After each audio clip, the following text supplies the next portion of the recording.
నమస్తే, welcome to I dreams. నేను మీ Madhuri. Prompt engineering దీని గురించి ఇప్పుడు మనకి సోషల్ మీడియాలో చాలా చాలా బజ్ ఉన్న టాపిక్. అసలు ప్రాంప్ట్ ఇంజనీరింగ్ అంటే ఏంటి? ఈ ప్రాంప్ట్ ఇంజనీరింగ్ ఎందుకు ఇంత ట్రెండ్ అవుతుంది? దీన్ని ఎలా నేర్చుకోవాలి? డీటెయిల్‌గా చెప్పడానికి మనతో పాటు ఉన్నారు యశ్వంత్ సాయి పాల్గట్ గారు, కంటెంట్ క్రియేటర్ అండ్ ఆథర్. తనని అడిగి డీటెయిల్‌గా తెలుసుకునే ప్రయత్నం చేద్దాం. హలో అండి. హలో అండి. హలో అండి. యశ్వంత్ గారు, మనకి ఇప్పుడు తీసుకున్నట్లయితే కంప్లీట్‌గా ఆరా అనేది మారిపోయింది. యాహ్! ఒక డిజిటల్ ఆరా అనేది కంప్లీట్‌గా ఒక దీనిపైన ఏఐ చేతిలోకి వెళ్ళబోతుంది. అవును. ఈ ప్రాంప్ట్ ఇంజినీరింగ్ ఇప్పుడు చాలా వాటిల్లో చాలా మందికి ఉపయోగపడుతుంది. అసలు ప్రాంప్ట్ ఇంజినీరింగ్ అంటే ఏంటి? సో, ప్రాంప్ట్ ఇంజినీరింగ్ అనేది ఒక 2 ఇయర్స్‌గా బాగా ట్రెండ్ అవుతుంది. దీనికి అంటే మూల కారణం అని ఏం చెప్పొచ్చంటే చాట్ జీపీటీ రావడం. చాట్ జీపీటీ ఎప్పుడైతే మనకు ఒక 2 ఇయర్స్ బ్యాక్ అనేది అందరికి అందుబాటులో అయితే వచ్చింది. అది వచ్చినప్పటి నుంచి ఈ బజ్ వర్డ్ బాగా పెరుగుతుంది. దీనికి సాలరీస్ మన ఇండియాలోనే యావరేజ్ సాలరీ 40 లాక్స్ ఉంటుంది. వరల్డ్ వైడ్‌గా తీసుకుంటే 2 క్రోర్స్ వరకు కూడా దీనికి సాలరీస్ ఇస్తారు. అంటే నువ్వు ఎక్స్‌పర్ట్ అయ్యుంటే ఎంట్రీ లెవెల్‌లోనే నువ్వు ఈ సాలరీస్ అయితే కొట్టొచ్చు ఈ ఫీల్డ్‌లో. అసలు ఏం చేస్తుందంటే ఈ ఫీల్డ్, ఇప్పుడు నార్మల్‌గా మనం ప్రాంప్ట్ ఇంజినీరింగ్ నేను ఇప్పుడు కిడ్స్‌కి ఎక్స్‌ప్లెయిన్ చేయాలంటే ఎలా చేస్తానో చెప్తాను. దీంట్లో 2 ఉన్నాయి. Prompt and engineering. ప్రాంప్ట్ అంటే ఏం లేదు. లెట్స్ సపోజ్ నేను ఇప్పుడు మిమ్మల్ని వాటర్ అడిగాను. హ్మ్. మీరు నాకు వాటర్ ఇచ్చారు. ఇక్కడ నేను మిమ్మల్ని ప్రాంప్ట్ చేస్తున్నాను. అంటే ఎక్స్‌పెక్టింగ్ సంథింగ్ ఇన్ రిటర్న్. నేను ఒక హ్మ్. యాక్షన్ చేశాను. సంథింగ్ నేను ఎక్స్‌పెక్ట్ చేశాను. సో, ఇదే ప్రాంప్ట్ అంటే. ఇప్పుడు దారిలో వెళ్తూ ఉన్నాం. మనకి ఎవరైనా అడ్డం ఉన్నారు. ఎక్స్‌క్యూజ్ మీ అంటాం. అది కూడా ఒక ప్రాంప్ట్. ఇక్కడ ప్రాంప్ట్ అంటే సింపుల్. మనం what we want ask to some expecting other. Something in return అది అనుకోవచ్చు. ప్రాంప్ట్ ఇంజినీరింగ్ అంటే ఎక్స్‌పెక్టింగ్ ఫ్రమ్ ద ఏఐ. ఇప్పుడు టెక్నాలజీ. మీరు ఇంజినీరింగ్ చూసుకుంటే దీంట్లో ఇంజినీరింగ్ అంటేనే ఇన్ జనరల్ ప్రాబ్లమ్ సాల్వింగ్. హ్మ్. మనం కంప్యూటర్ సైన్స్ ఇంజినీరింగ్ అంటే మనం కంప్యూటర్ సైన్స్ యూజ్ చేసి దాంతో సాల్వ్ చేయగలిగే ప్రాబ్లమ్స్‌ని సాల్వ్ చేస్తాం. హ్మ్. సివిల్ ఇంజినీరింగ్ అంటే సివిల్ సైడ్ ఇప్పుడు కన్‌స్ట్రక్షన్ సైడ్ కానివ్వచ్చు, మన నాలెడ్జ్ బేస్ చేసుకొని మనం ప్రాబ్లమ్స్‌ని సాల్వ్ చేస్తాం. ఇలా ప్రతి ఫీల్డ్‌లోనూ మనం చదివే దాన్ని బేస్ చేసుకొని ప్రాబ్లమ్స్ సాల్వ్ చేయడమే ఇంజినీరింగ్ ఇన్ జనరల్‌గా. హ్మ్. ప్రాంప్ట్ ఇంజినీరింగ్ అంటే డెడికేటెడ్‌గా ఏఐ రిలేటెడ్. హ్మ్. ఇప్పుడు ఎల్ఎల్ఎమ్స్ అని ఉంటాయి. లార్జ్ లాంగ్వేజ్ మోడల్స్ అని. ఈ చాట్ జీపీటీ కానివ్వచ్చు, ఈ గూగుల్ బార్డ్ కానివ్వచ్చు, జెమినీ అని ఇలా చాలా ఏఐ టూల్స్ ఉన్నాయి. ఇప్పుడు మనం చెప్పాలంటే మన ఫోన్‌లో కూడా అలెక్సా ఉంటుంది, సిరి ఉంటుంది. ఇవన్నీ కూడా ఉంటాయి. ఇవన్నీ కూడా large language models back end ఉండేవి. ఇవి ఏఐ రిలేటెడ్ టూల్స్ ఇవి. ఏఐ టెక్నాలజీ యూజ్ చేసుకొని బిల్డ్ చేసిన టూల్స్. వీటితో కమ్యూనికేట్ చేయడం. వీటిని నువ్వు ఎలా ప్రాంప్ట్ చేస్తే నీకు అవుట్‌పుట్ ఎఫెక్టివ్‌గా వస్తుందో అదే ప్రాంప్ట్ ఇంజినీరింగ్. ఓకే. అంటే using AI tools effectively to solve problems అంతే. సో, మనకి చాలా కాంప్లెక్స్ ప్రాబ్లమ్స్ ఉండొచ్చు. మాన్యువల్‌గా సాల్వ్ చేయగలిగినవి అండ్ ఎక్స్‌పర్ట్స్ కూడా సాల్వ్ చేయలేనివి చాలా ప్రాబ్లమ్స్ ఉంటాయి. అలాంటివి ఏఐ యూజ్ చేసి సాల్వ్ చేయడమే ప్రాంప్ట్ ఇంజినీరింగ్ ఇన్ జనరల్‌గా. అంటే ఎఫెక్టివ్‌గా ప్రాంప్ట్స్ అడగడం.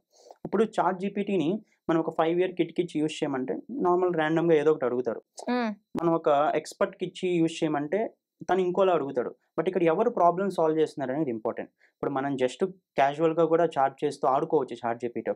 బట్ చాట్ జీపీటీ యూజ్ చేసి ప్రాబ్లమ్ సాల్వ్ చేసేవాళ్ళు చాలా మందున్నారు. ఓకే. క్రోర్స్‌లో ఎర్న్ చేసేవాళ్ళు చాలా మందున్నారు. ఫ్రీ టూలే ఇది. చాలా వరకు ఫ్రీ వెర్షన్ అనేది అందరికి అవైలబులే. దాన్ని యూజ్ చేసి money earn చేసేవాళ్ళున్నారు.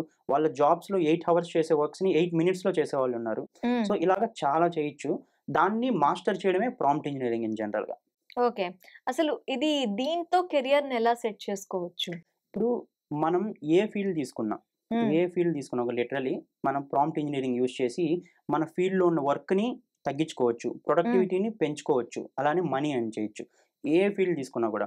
Let's suppose content writers ఉన్నారు. హ్మ్. వాళ్ళు ఒక కంపెనీకి రైటింగ్ వర్క్స్ అనేవి చేస్తూ ఉంటారు. వాళ్ళు చాట్ జీపీటీని ఎఫెక్టివ్‌గా వాడగలిగితే ఎఫెక్టివ్ కంటెంట్ రాయొచ్చు. బాగా good looking content, attractive content రాయొచ్చు. అది కూడా వాళ్ళు 8, 9 హవర్స్ టైమ్ తీసుకొని రాసే కంటెంట్‌ని 1 అవర్ లోపల రాయొచ్చు. మీరిది ఇంకే ఫీల్డ్ తీసుకున్నప్పుడు థంబ్‌నెయిల్ డిజైనర్స్ ఉంటారు. ఇప్పుడు హ్మ్. నార్మల్‌గా వీడియోస్‌కి ఇప్పుడు మనం చేసే వీడియోస్‌కి థంబ్‌నెయిల్స్ అన్నీ ఉంటాయి. ఈ థంబ్‌నెయిల్స్ నార్మల్‌గా డిజైనర్ చేయాలంటే కొన్ని హవర్స్ పట్టొచ్చు. అవును. బట్ ఏఐ యూజ్ చేసి థంబ్‌నెయిల్స్‌ని 5, 10 మినిట్స్‌లో చేసేయొచ్చు జనరల్‌గా. బట్ ఏంటంటే ఆ ఏఐ టూల్స్‌తో ఎఫెక్టివ్‌గా కమ్యూనికేట్ చేయడం అనేది రావాలి. ఇప్పుడు ప్రోగ్రామర్స్ తీసుకుందాం. హ్మ్. ఇప్పుడు ఐటీ వాళ్ళు ఎక్కువ భయపడుతున్నారు ఇన్ జనరల్‌గా. సాఫ్ట్‌వేర్ డెవలపర్స్ కానివ్వచ్చు, ఈ చాట్ జీపీటీ అవి వచ్చాక మనం ఒక మాడ్యూల్ బిల్డ్ చేయాలి. ఒక ప్రాజెక్ట్‌లో ఒక ఫీల్డ్ ఇప్పుడు అందరికి అర్థమయ్యేలా చెప్పాలంటే ఒక వెబ్‌సైట్‌లో ఏదైనా ఒక బటన్ యాడ్ చేయాలి. హ్మ్. మెనూలో ఎలా అయినా. హ్మ్. నార్మల్‌గా మనం స్క్రాచ్ నుంచి రాయాలంటే కొన్ని మినిట్స్, కొన్ని హవర్స్ కూడా పడతది కొంతమందికి. బట్ చాట్ జీపీటీని నేను ఇలాగా స్పెసిఫిక్ వెబ్‌సైట్‌లో ఒక బటన్ యాడ్ చేయాలనుకుంటున్నాను. ఇది నా స్ట్రక్చర్, నా కోడ్ ఇవ్వు అంటే సెకండ్స్‌లో ఇచ్చేస్తది. హుహు. సో, ఇలా ప్రతి ఒక్క పెద్ద పెద్ద ప్రాజెక్ట్స్‌ని గూడా బిల్డ్ చేయొచ్చు మనం. ఈ ఓకే. ఏఐ టూల్స్ యూజ్ చేసి. బట్ ఇక్కడ మెయిన్ థింగ్ ఏంటంటే మనకు అడగడం రావాలి. ఓకే. మనకు అడగడం సరిగ్గా అడగడానికి మనకి నాలెడ్జ్ కావాలి. యెస్. ఓకే. సో ఇది జాబ్ ఇండస్ట్రీని ఎలా శాసించబోతుంది?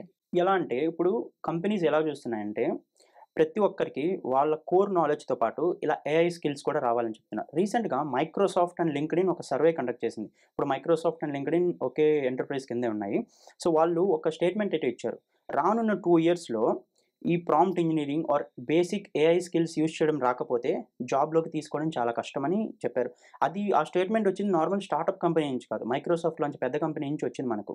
అంటే వాళ్ళ థింకింగ్ అలా ఉంది. హ్మ్. అంటే నువ్వు ఎంత పెద్ద ఎక్స్‌పర్ట్ అయినా అయ్యుండొచ్చు నీ ఫీల్డ్‌లో. బట్ నీకు ఏఐ టూల్స్ ఎలా యూజ్ చేయాలో తెలియకపోతే నీకు జాబ్స్ దొరకడం కష్టం అన్నట్టుగా వాళ్ళు స్టేట్మెంట్ ఇచ్చారు. ఇది మనం ఇప్పుడు రీసెంట్‌గా జరుగుతున్న లే ఆఫ్స్ చూస్తున్నా కూడా చాలా కంపెనీస్ ఏఐ వల్ల వాళ్ళ ఎంప్లాయీస్‌ని తీసేస్తున్నారు. రీజన్ ఏంటంటే 10 మంది చేసే ఎంప్లాయీస్ చేసే పనిని పని ఒక్కలే చేస్తుంది. ఒక్క మనిషి ఏఐ బాగా తెలిసిన అతను చేయగలుగుతాడు. కానీ ఓకే. ఏఐ ఒక్కటే చేయదు. ఏఐని వాడడానికి ఒకరు కావాలి. అవును. దీనికే ఒక ఫేమస్ సేయింగ్ గూడా ఉంది. AI will never replace your jobs. But the hmm. Person using AI effectively will definitely replace your job. Okay. So, prompt engineering అంటే అంతే మనం. ఏఐ టూల్స్‌ని మనం ఎఫెక్టివ్‌గా యూజ్ చేయాలి. అది ఎలా ఉండాలంటే నువ్వు 10 మందిని రీప్లేస్ చేసేలా ఉండాలి. అంతేగాని ఒకరి దగ్గర నువ్వు రీప్లేస్ అయ్యేలా ఉండకూడదు. హ్మ్. అది మాస్టర్ చేయడమే ప్రాంప్ట్ ఇంజినీరింగ్. సో, ఏ జాబ్ తీసుకున్నా కూడా దీని ఎఫెక్ట్ అయితే ఉండబోతుంది ఇంక హ్మ్. నుంచి. హ్మ్. ఓకే యశ్వంత్ గారు. Thank you. Thank you very much. Thanks.